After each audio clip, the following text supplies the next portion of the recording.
Selamat sore teman-teman sekalian, masih di channel Dunia Filsafat. Kita akan membahas sedikit mengenai ontologi. Ontologi ini adalah filsafat mengenai ada, pengetahuan mengenai ada. Apakah pengetahuan dulu atau ada dulu? Tentu saja ada dulu, baru memikirkan tentang keberadaan dan pengetahuan mengenai ada. Ada ini meliputi segala-galanya ya, sehingga kadang ada itu tidak bisa didefinisikan. Ketika sesuatu didefinisikan, maka itu akan menyebabkan suatu pembatasan, dan itu tidak benar katanya. Lalu ada ini bisa dipahami secara pengetahuan, yaitu ada mengenai realitas ya. Ada ini sesuatu ya, ada bersifat kualitatif, terdiri dari spiritualis atau materialisme. Jadi ada sesuatu yang bersifat material, sesuatu yang fisikal, sesuatu yang teraba, sesuatu yang terkonsepsikan, terasa, itu kan material. Jadi ketika orang menyembah sesuatu yang material, maka dia menyembah sesuatu yang teraba, terfisik, terbatas. Kemudian ada sesuatu itu secara kualitatif, ada secara material dan juga secara spiritual. Nah, spiritual ini adalah suatu dimensi yang non material ya, lawan dari materialisme itu non material, itu disebut spiritual. Jadi spiritualitas ini mengandaikan adanya sesuatu yang melampaui sesuatu yang material, entah itu malaikat, entah itu kesucian, agama, Tuhan, itu sesuatu yang spiritual. Itu secara kualitatif. Jadi kita bisa melihat seseorang itu, sudut pandangnya itu, apakah dia seorang materialis, apakah dia seorang spiritualis, yang tentu saja tidak percaya dengan sesuatu yang non material. Segala pembuktiannya harus material, observasi, pengalaman. Itu dia seorang yang materialis. Nah, misalnya seorang pemikir namanya Mircea Eliade, dia menganggap ruang waktu itu ada yang bersifat sakral dan profan.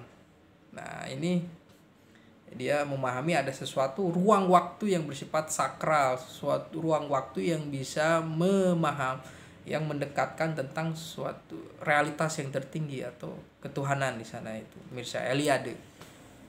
Dia menulis buku En Sakral en Profan. Kemudian ontologi secara kuantitatif menjelaskan misalnya mengenai monisme, bahwa realitas itu terdiri dari satu saja. Apa ini seperti wahdatul wujud, bahwa segala sesuatu di dunia ini hanya ada itu saja gitu. Misalnya Tuhan, di dunia ini yang ada hanya Tuhan, yang lainnya tidak ada. Ya, segala sesuatu yang mendasari adalah satu hal saja, monisme itu gitu. Kemudian ada dualisme. Dualisme ini bisa kita saksikan misalnya pada Zoroaster yang membagi Ahura Mazda dan Ahriman kan, dua kecenderungan, ada Tuhan yang baik dan Tuhan yang jahat, misalnya seperti itu. Dua sudut pandang yang membagi dua, itu dualisme.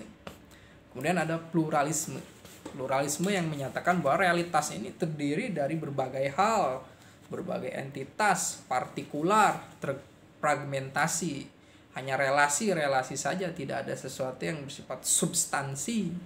Substansi itu adalah sesuatu yang berdiri sendiri, segala sesuatu adalah relasi kan. Nah, itu secara pluralisme.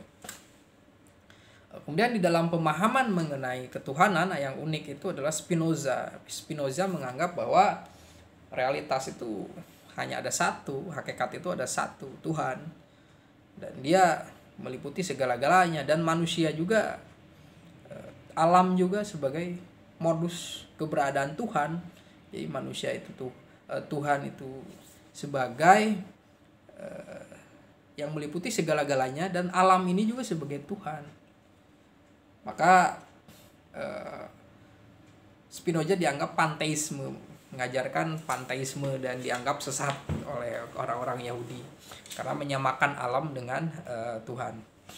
Itulah sudut pandang mengenai ontologi. Secara kualitatif terdiri dari material atau spiritual, kemudian secara kuantitatif kita berbicarakan realitas, apakah monisme, apakah dualisme, apakah pluralisme, pluralitas, atau bersifat panteisme dalam pemahaman hubungan Tuhan dengan agama, misalnya kalau dikaitkan dengan teologi.